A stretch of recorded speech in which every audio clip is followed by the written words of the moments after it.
اعوذ باللہ من الشیطان الرجیم بسم اللہ الرحمن الرحیم والذی ارسل رسولہ بالہدی ودین الحق لیظہرہ علی الدین کلہ ولو کرہ المشرکون۔ یہ ہماری آج 13ویں نشست ہے۔ اس سے پہلے کی نشست میں ہم نے صلح حدیبیہ کا ذکر کیا تھا۔ آپ صلی اللہ علیہ وسلم کے سامنے صلح حدیبیہ کے لیے پیشکش کرنے میں کفار قریش آگے بڑھے، اور یہ دراصل یہ جو صلح تھی یہ اصل میں حضور اکرم صلی اللہ علیہ وسلم کی فتح تھی، اس لیے کہ آپ صلی اللہ علیہ وسلم کی طرف ان کا آگے بڑھنا اس بات کی علامت ہے کہ آپ کی حکومت کو یہ تسلیم کر چکے ہیں، اور کسی کی حکومت کو تسلیم کرنا یہ اس کی فتح ہے، شکست نہیں ہے۔ یہی وہ باریک راز تھا، اس کو اکثر لوگ نہیں سمجھ پائے تھے۔ بہت سارے صحابہ کو یہ بات ناگوار گزر رہی تھی کہ ایسا دب کر ہم کیوں صلح کریں، لیکن حقیقت میں یہ حضور صلی اللہ علیہ وسلم کی فتح تھی۔ بہرحال واقعات صلح حدیبیہ میں یہ بھی ہے کہ حضرت سہیل رضی اللہ تعالیٰ عنہ جو ابھی ایمان نہیں لائے تھے وہ آئے، اور آنے کے بعد جب صلح نامہ لکھا جا رہا تھا تو اس میں یہ جملہ تھا، محمد الرسول اللہ کے طرف سے یہ صلح نامہ لکھا جا رہا ہے، یعنی اہل مکہ اور محمد الرسول اللہ کے درمیان یہ صلح نامہ اب طے ہو رہا ہے۔ حضرت سہیل نے کہا جھگڑا یہی تو ہے کہ ہم آپ کو محمد الرسول اللہ نہیں مانتے، اگر ہم آپ کو محمد الرسول اللہ مانتے تو اتنا اختلاف ہی کیوں ہوتا؟ ہم آپ کو محمد بن عبداللہ مانتے ہیں، محمد الرسول اللہ نہیں مانتے، تو محمد الرسول اللہ لفظ رسول اللہ مٹا کر محمد بن عبداللہ لکھیے، تب ہم آپ سے مصالحت کریں گے۔ حضور اکرم صلی اللہ علیہ وسلم کو فطری طور پر تھوڑی تکلیف بھی ہوئی کہ سب حقائق کھلنے کے بعد بھی یہ لوگ ابھی اپنی ضد پر تلے ہوئے ہیں۔ اب ظاہر بات ہے کہ صلح نامہ لکھنے والے حضرت علی رضی اللہ تعالیٰ عنہ تھے۔ اللہ کے رسول صلی اللہ علیہ وسلم نے حضرت علی رضی اللہ تعالیٰ عنہ سے کہا کہ محمد رسول اللہ مٹا کر محمد بن عبداللہ لکھو۔ حضرت علی رضی اللہ تعالیٰ عنہ محبت کے جذبے سے سرشار تھے، کہا اے اللہ کے رسول میں نہیں مٹاؤں گا۔ تو حضرت علی رضی اللہ تعالیٰ عنہ کو حضور صلی اللہ علیہ وسلم نے کہا اچھا یہ بتاؤ کہاں لکھا ہوا ہے؟ پھر آپ نے خود اپنے ہاتھوں سے مٹھایا۔ تو حضرت سہیل نے رسول اللہ کے لفظ مٹوایا،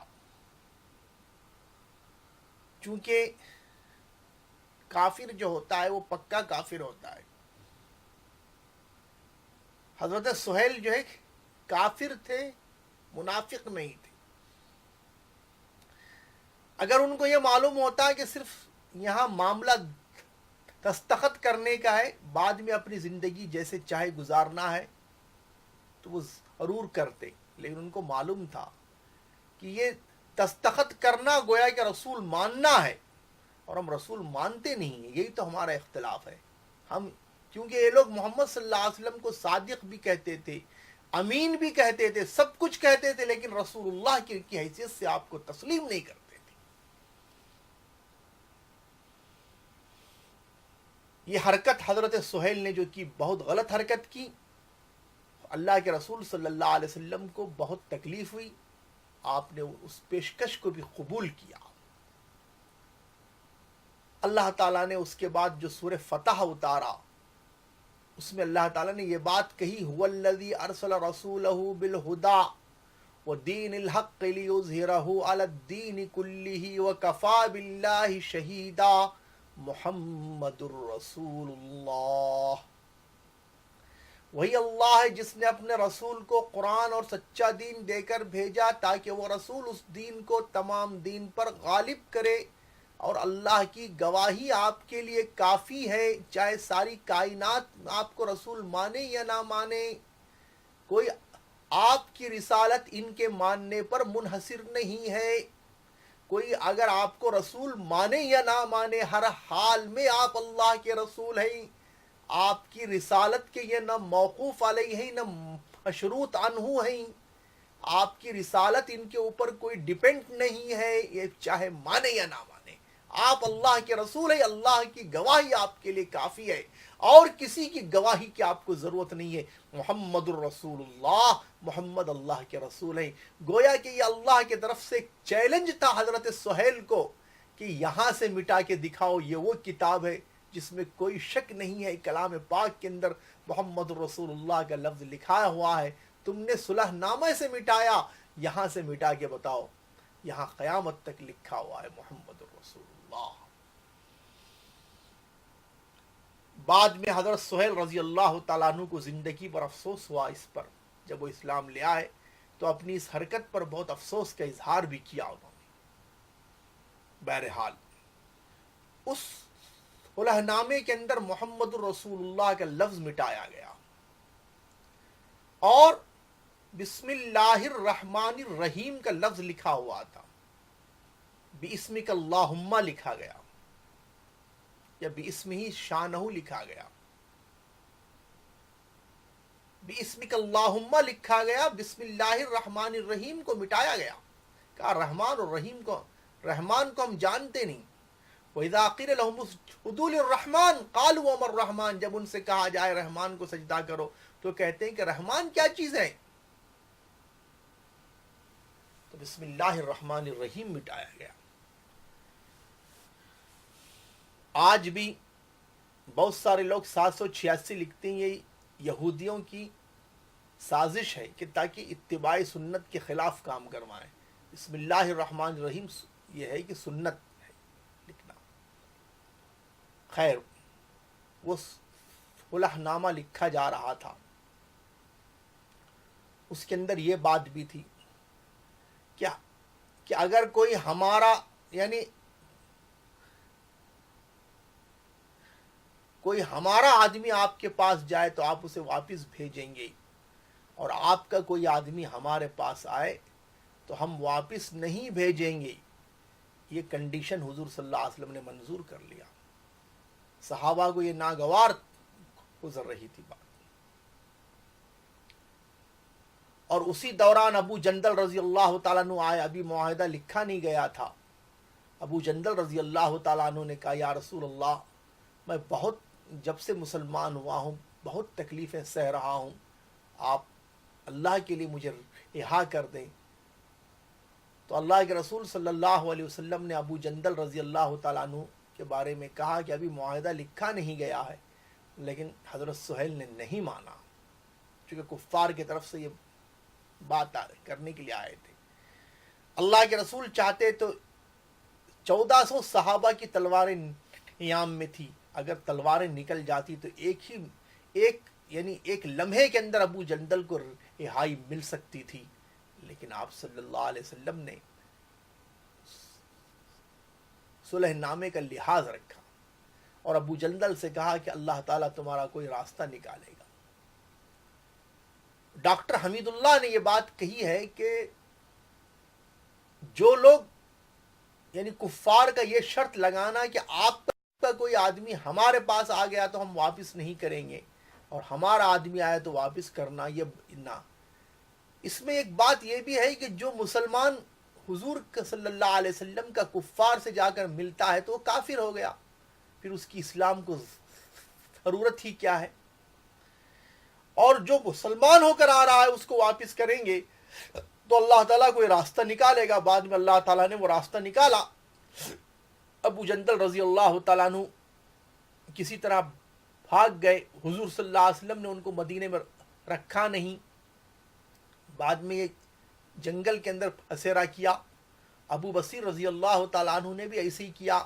اور جو بھی مسلمان ہوتا تھا وہاں جا کر جمع ہوتا تھا. پھر وہ لوگ جو بھی قافلہ گزرتا تھا اس کے اوپر یہ حملہ کرتے تھے. تو آخر مجبور ہو کر حضور صلی اللہ علیہ وسلم کو کفار نے کہا کہ آپ ان کو بلا لیجیے. تو راستہ نکال دیا اللہ تعالیٰ نے. چونکہ وہ قافلہ گزرتا تھا وہ ان کو پریشان کرتے تھے. اب آپ بولیں گے قافلہ گزرنے والے کو پریشان کر. تو یہاں اسلام قبول کرنے کی وجہ سے ان کو یہ پریشانی تھی. تو ان کے اوپر بھی معاشی دباؤ ڈالنا تھا ان کو. بہرحال اس صلح نامے کے اندر یہ بات بھی تھی کہ آئندہ سال آپ آئیں اور عمرہ کر کے جائیں, ہتھیار لگا کر آئیں, ہتھیار اپنے پاس رکھ لیں, اپنے ڈیفنس کی ہتھیار اپنے پاس رکھ لیں, اور ہم 3 دن آپ کے لیے مکہ خالی کریں گے, آپ عمرہ کر کے جائیں, اور آپس میں ہمارے اور آپ کے درمیان 10 سال اب جنگ نہیں ہوگی.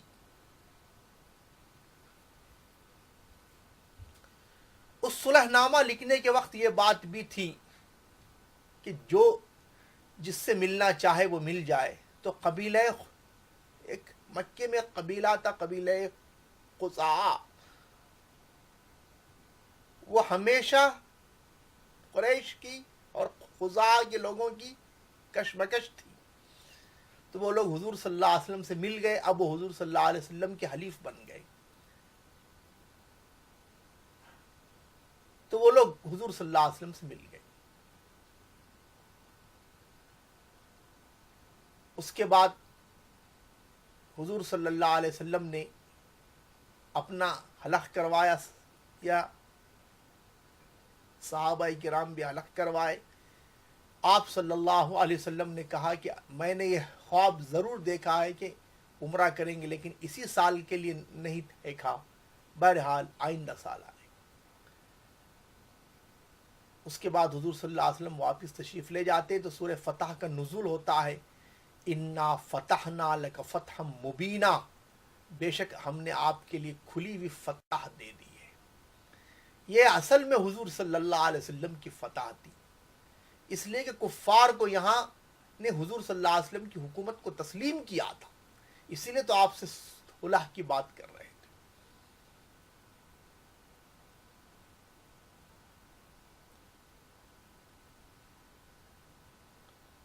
اللہ تعالیٰ نے کہا انا فتحنا لک فتحا مبینا لیغفر لک اللہ ما تقدم من ذنبک وما تاخر ولیتم نعمته علیک ویہدیک صراطا مستقیما وینصرک اللہ نصرا عزیزا. بے شک ہم نے آپ کے لیے کھلی ہوئی فتح دی تاکہ اللہ آپ کی اگلی پچھلی کوتاہیوں کو, بھول چک کو معاف کرے اور اپنی نعمت کو آپ پر مکمل کرے, یعنی دین اسلام کو مکمل کرے. وَلِتِمَّ نِعْمَتَهُ عَلَيْكَ, یعنی اسلامی نظام کو مکمل کر دے اور احکام اسلام کو بھی مکمل کرے. وَلِتِمَّ نِعْمَتَهُ عَلَيْكَ وَيَهْدِيَكَ صِرَاطًا مُسْتَقِيمًا, اور آپ کو سیدھا راستہ بتائے, اور اللہ ضرور مدد کرے گا. وَيَنْصُرَكَ اللَّهُ نصرًا عزیزا, اور اللہ آپ کی مضبوط مدد کرے گا. اس کے بعد کیا ہوا, جب حضور صلی اللہ علیہ وسلم کی کفار قریش سے مصالحت ہو گئی تو اب یہ حضور کے خلاف کسی کو ساتھ نہیں دے سکتے تھے, کیونکہ ساتھ دینا گویا کہ پھر معاہدے کو توڑنا ہے. اب اللہ کے رسول صلی اللہ علیہ وسلم واپس مدینہ تشریف لاتے ہیں, اور اس کے بعد 7 ہجری میں غزوہ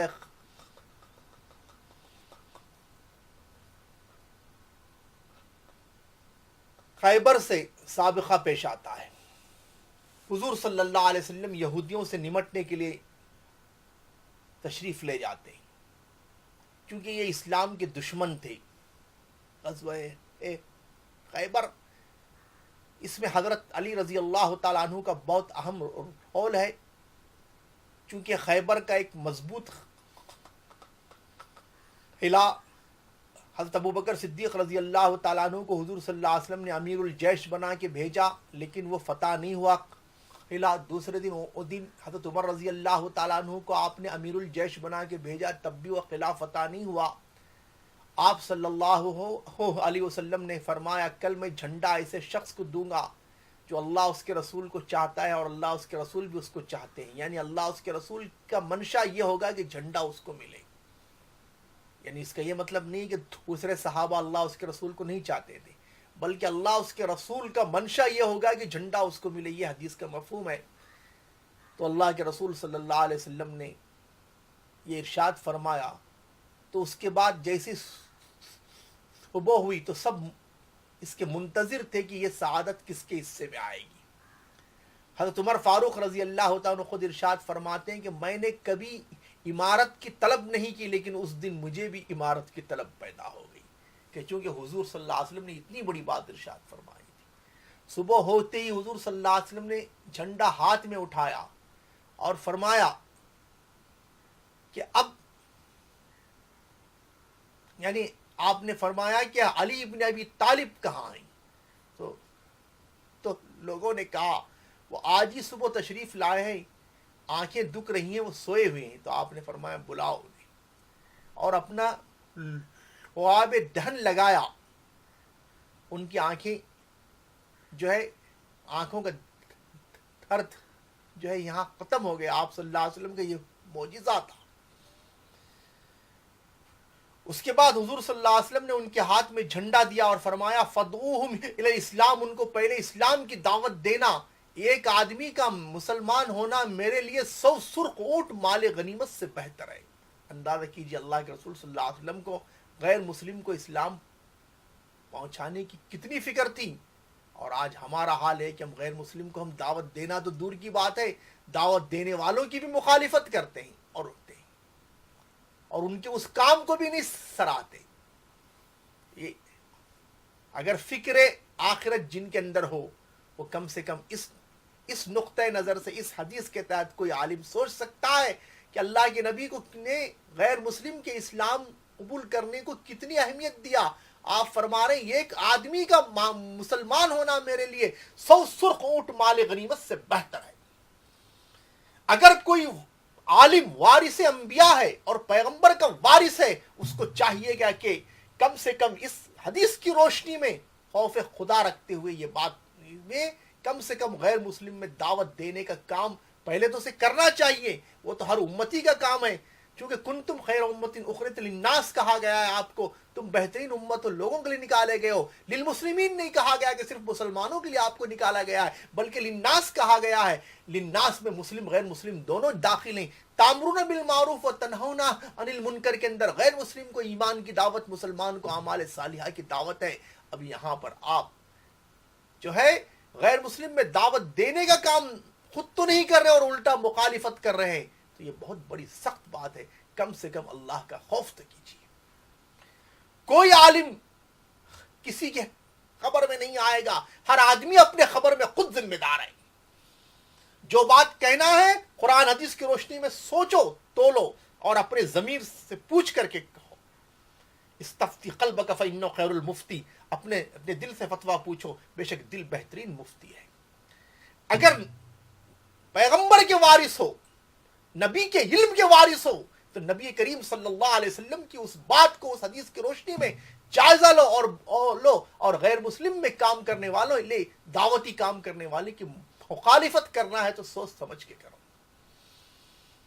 اگر کرنا بھی ہے تو کم سے کم اس کی اس خوبی کو سراہتے ہوئے کرو، اگر تمہارا ضمیر اگر یہ اس کی اجازت دیتا ہے تو۔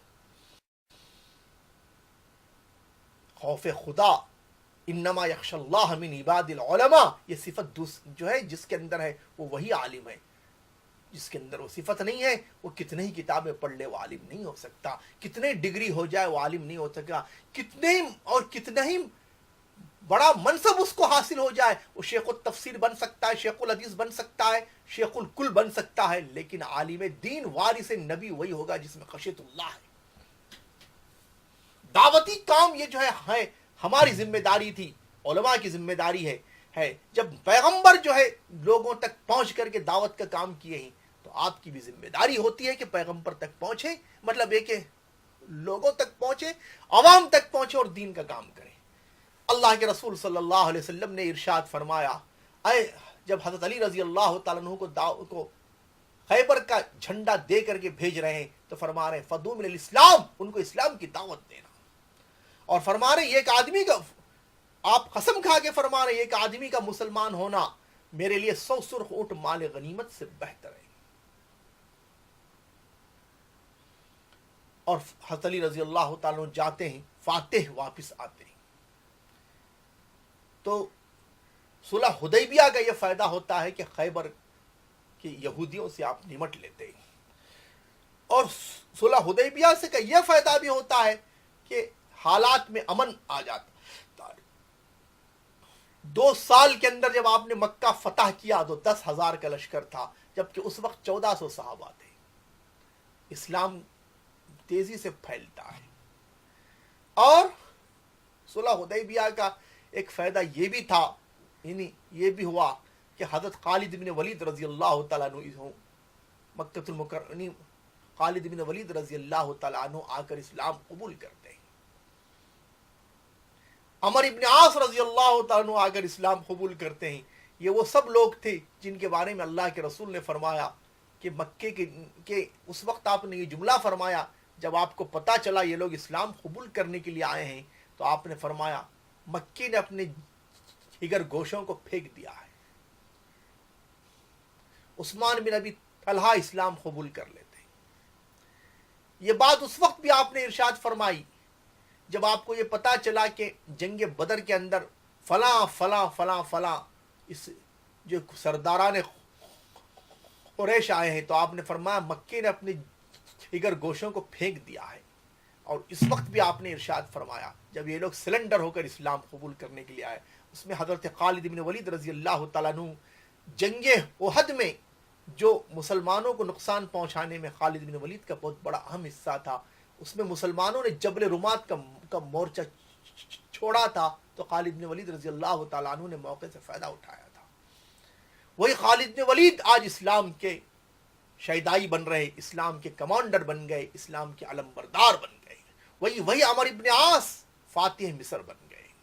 وہی خالد بن ولید کئی علاقوں کو آپ نے فتح کیا ہے، روم اور ایران کی طاقت کو کمزور کیا ہے۔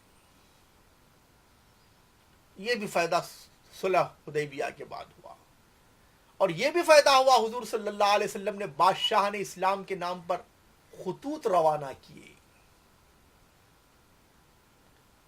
اور کسرائے فارس کے نام پر خط بھیجا گیا، مگر کسرا نے اس خط کو پھاڑ دیا۔ اللہ کے رسول صلی اللہ علیہ وسلم نے فرمایا اللہ اس کے ملک کو ٹکڑے ٹکڑے کر دے۔ اس کے بعد وہی ہوا کہ اس کا ملک بھی ٹکڑے ٹکڑے ہو گیا، اور یہ کہ ایران حضرت عمر رضی اللہ تعالیٰ عنہ کے دور میں پوری طرح فتح ہو گیا۔ قیصر روم کو آپ نے دعوت اسلام کا خط روانہ کیا۔ دحیہ کلبی رضی اللہ تعالیٰ عنہ جو بڑے حسین و جمیل تھے، جن کی شکل میں اکثر حضرت جبرائیل علیہ السلام آیا کرتے تھے، اللہ کے رسول صلی اللہ علیہ وسلم نے دحیہ کلبی رضی اللہ تعالیٰ عنہ کے ذریعے قیصر روم کے پاس خط بھیجا، اور قیصر روم اس وقت بیت المقدس گیا ہوا تھا۔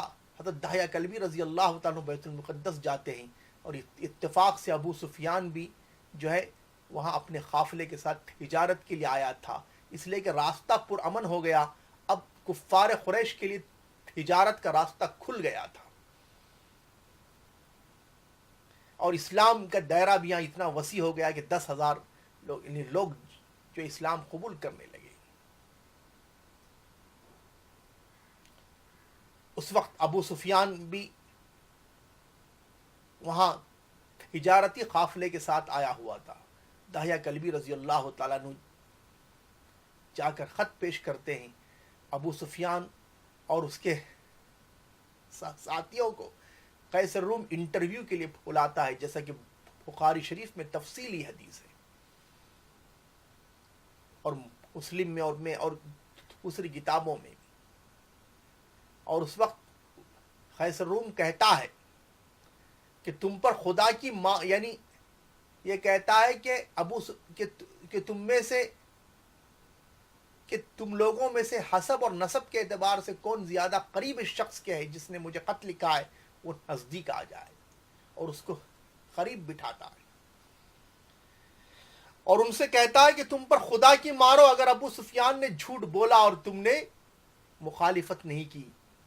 اور ابو سفیان کا چہرہ بادشاہ کے پاس ہوتا ہے اور دوسرے لوگوں کا چہرہ پیچھے ہو جاتا ہے۔ ابو سفیان کہتے ہیں اگر مجھے یہ خوف نہ ہوتا کہ مکے کا سردار جھوٹ بول رہا ہے، یہ ڈر نہ ہوتا تو میں ضرور جھوٹ بولتا، کیونکہ اب معاملہ ایسا ہو گیا تھا کہ بادشاہ کی شکل سامنے اور ابو سفیان سے مخاطب، اور ابو سفیان کے دوسرے ساتھی ابو سفیان کے پیچھے بیٹھے ہیں، ان کا چہرہ ابو سفیان کو نہیں دکھ رہا ہے، تو ابو سفیان کو ایک ڈر یہ بھی ہے کہ کہیں جھٹلا نہ دیں، پھر یہ راز فاش ہو جائے گی، پھر یہ راز فاش ہو جائے گا کہ مکے کا سردار جھوٹ بول رہا ہے۔ قیصر روم نے سوال کیا کہ تم میں اس کا نسب کیسا ہے؟ تو ابو سفیان نے سچ سچ بتلایا، وہ فینا ذو نسب، وہ ہم میں بہترین نسب والا ہے۔ اور مسلم کی روایت کیفا حسبہ فیکم، تم میں سے اس کا حسب کیسا ہے؟ تو فرمایا وہ فینا ذو حسب، وہ ہم میں بہترین حسب والا ہے۔ نسب اور حسب میں فرق یہ ہے کہ نسب باپ دادا پر دادا کو بولتے ہیں، اور حسب ماں اور اس کے باپ دادا وغیرہ، یعنی نانا نانی وغیرہ کا اوپر تک کا سلسلہ۔ پھر حضور صلی اللہ علیہ وسلم کے بارے میں اس نے یہ سوال کرتا ہے، کئی سوالات کرتا ہے، کہا فَهَلْ كَانَ مِنْ آبَائِهِ مِنْ مَلِكٍ، کیا اس کے باپ داداؤں میں کوئی بادشاہ گزرا ہے؟ ابو سفیان کہتے ہیں نہیں۔ پھر یہ سوال کرتا ہے کہ کیا تم نے کبھی اس کو جھوٹ بولنے کی تہمت لگائی ہے؟ کہا نہیں۔ کہا ابو سفیان سے کیا وہ کبھی دھوکہ دیتا ہے؟ ابو سفیان کہتے ہیں کہ ہمارا اس کے درمیان معاہدہ ہے، اب پتہ نہیں وہ کیا کرے گا۔ اور ابو سفیان خود کہتے ہیں یہ ایک بات کے سوا کوئی اور بات میں نہیں ہلا سکا۔ ساری گفتگو ہوتی ہے، بہت تفصیلی واقعہ ہے۔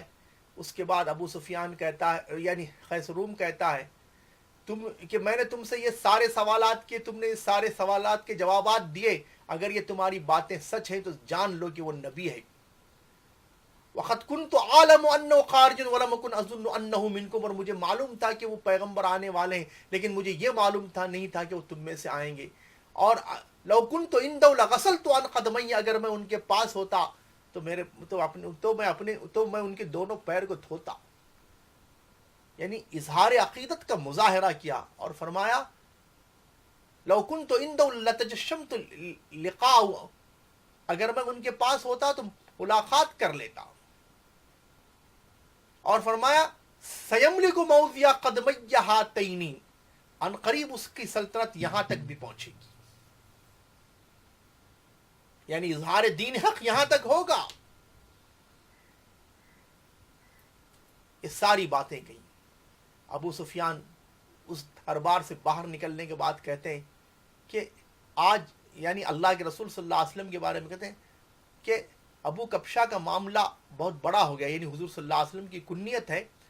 کہا کہ روم کا بادشاہ بھی سے ڈرتا ہے۔ خیر، یہ سارے فوائد صلح حدیبیہ کے ذریعے ہوئے، اور حضور صلی اللہ علیہ وسلم نے دعوت اسلام کے خطوط بھی روانہ کیے، شاہ روم کے پاس، شاہ فارس کے پاس، اور شاہ مصر کے پاس، شاہ نجاشی کے پاس، اور نجاشی بادشاہ نے اسلام قبول کیا، اور ایران کا گورنر جو ہے آزان، اس نے بھی اسلام کو قبول کیا۔ بہت لمبا واقعہ ہے۔ خالد بن ولید رضی اللہ تعالی اسلام قبول کرنے کے بعد سب سے پہلا جو آپ نے اپنا کارنامہ انجام دیا وہ غزوہ موتا کے اندر آپ کا کارنامہ ہے۔ انشاءاللہ اس کی بعد والی نشست میں غزوہ موتا کا ذکر تفصیل سے آئے گا۔ اب دعا فرمائے کہ اللہ تعالی عمل کی توفیق نصیب فرمائے۔ وآخر دعوانا الحمد للہ رب العالمین.